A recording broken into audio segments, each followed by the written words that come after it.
Istanbul is Turkey's largest city. It's the heart of Turkey's business and cultural life. The country's largest port and home to more than 12 million people.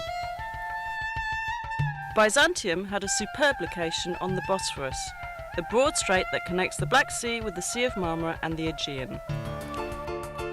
Roman Emperor Constantine I chose Byzantium as his new imperial capital. He ordered his builders to construct a great city of wide boulevards, spacious public squares and grand palaces. It was designated as the New Rome in 330 AD and named after him, Constantinople. 2 centuries later, in 537 AD, Emperor Justinian the Great inaugurated his greatest building project, the Church of the Holy Wisdom, or Hagia Sophia. Set on a hill overlooking the Bosphorus, right where the pagan temple of Byzantium once stood, the great church was the largest and most magnificent building in the entire world at the time. The Byzantine Church of the Holy Saviour of Ankara, built in the 11th century, is very different. A small, beautifully decorated church that was built as the centre of a monastic complex. Located near the city's massive land walls, it boasts the finest Byzantine mosaics in the entire region. The frescoes in the Paracelsian chapel were the product of a new Byzantine art movement, which paralleled the Italian Renaissance. The church is now a museum. Near Hagia Sophia was the city's hippodrome, a place for public games, tournaments, chariot races and special events. Along its spina, or central dividing line, are the great relics of the past. An Egyptian granite obelisk brought by ship from the Nile. A bronze serpentine column, once topped by 3 serpent heads. The column of Constantine, which in Byzantine times was covered in plates of gleaming bronze. The armies of Sultan Mehmet II conquered the imperial city in 1453, putting an end to the Byzantine Empire. The Ottoman sultans beautified their new capital, constructing great buildings that rivaled those of the Byzantines. The Blue Mosque, built by Sultan Ahmet I in 1616, was set next to Hagia Sophia so that people could compare the 2 artistic achievements.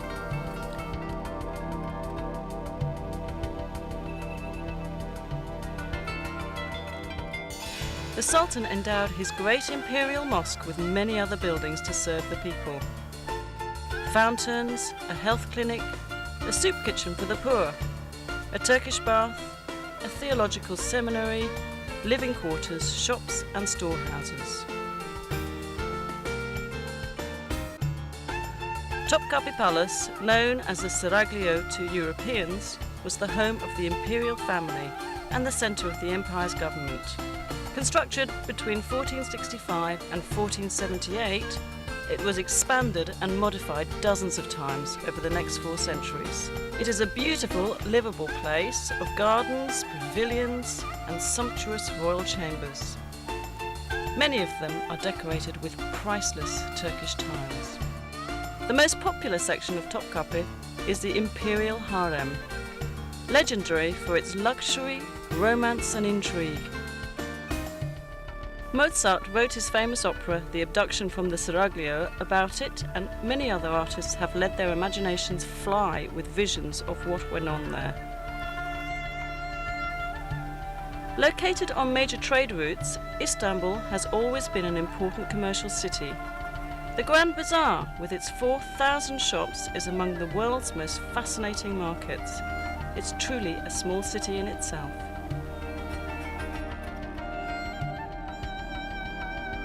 Nearby on the Golden Horn is the Egyptian or Spice Bazaar, known in Ottoman times as the place to buy exotic spices and herbs to be used in cooking or as traditional medicines. Crowning a hill overlooking the city is the Süleymaniye, or Mosque of Sultan Süleyman the Magnificent, the largest of Turkey's imperial mosques. Built for the empire's greatest sultan, it is the masterwork of Mimar Sinan, Turkey's greatest architect. The region around Istanbul is filled with fascinating places to visit on day trips. Take a fast ferry boat voyage south across the Sea of Marmara to visit Izmit, known in ancient times as Nicaea. Izmit is known today for its agriculture, but it has a deep romantic history. Ancient Nicaea was an important political, cultural and commercial city surrounded by powerful city walls which survive to this day. The early Christian church held two important ecumenical councils here. At the first council of Nicaea, held in the year 325 at the church of Hagia Sophia, theologians set the stage for the adoption of the Nicene Creed. A short drive south of Izmit brings you to Bursa, a large and growing city clinging to the side of the Bithynian Mount Olympus. Bursa was already ancient when, in 1326, the Ottoman Sultans chose it as the first capital of their rapidly expanding empire. They beautified their new capital with fine public buildings, including the Ulu Cami, or Great Mosque. Dating from 1396, it is the oldest Ottoman mosque still standing. A quarter century later, the Green Mosque was built. Its style is different from that of the Arab-influenced Ulu Cami.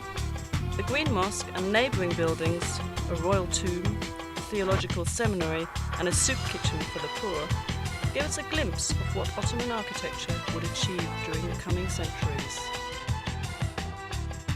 Since ancient times, Bursa has been at the centre of Anatolia's silk trade.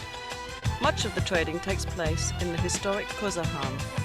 The ultrafine silk thread is dyed and woven into brightly coloured Bursa scarves, shawls, blouses and other garments. Perhaps the most beautiful products of all are the fine Turkish carpets woven of pure silk or a blend of silk and wool. West of Bursa's city centre is the suburb of Tekirdag, famous for its hot mineral springs. The Romans enjoyed these baths, as did the Ottomans, who restored and improved the facilities. And in a few hours you'll arrive at the Dardanelles, the historic strait which connects the Aegean and Mediterranean seas with the Black and Marmara seas. During World War I, Winston Churchill sent a huge Allied fleet to force its way through the Dardanelles in order to capture Istanbul and reopen the sea lanes to Russia. Stout Turkish resistance halted the fleet and the invading army, but the cost in casualties was horrendous for both sides. The Allies suffered more than 250,000 casualties and the Ottomans an equal number. Overlooking the southern mouth of the Dardanelles stands ancient Troy. There has been a settlement here since the Bronze Age. The poet Homer tells us the Achaean Greeks attacked the Trojans more than 3,000 years ago because beautiful Helen had been abducted by a Trojan prince. Modern historians believe the 10-year war was probably fought over control of the Dardanelles. Whatever the cause, the Trojans lost. They couldn't resist dragging the Achaeans, great wooden horse, into their city. At night, the Achaean soldiers hidden inside the horse crawled out and opened the city gates to the invaders. Troy was sacked and burned.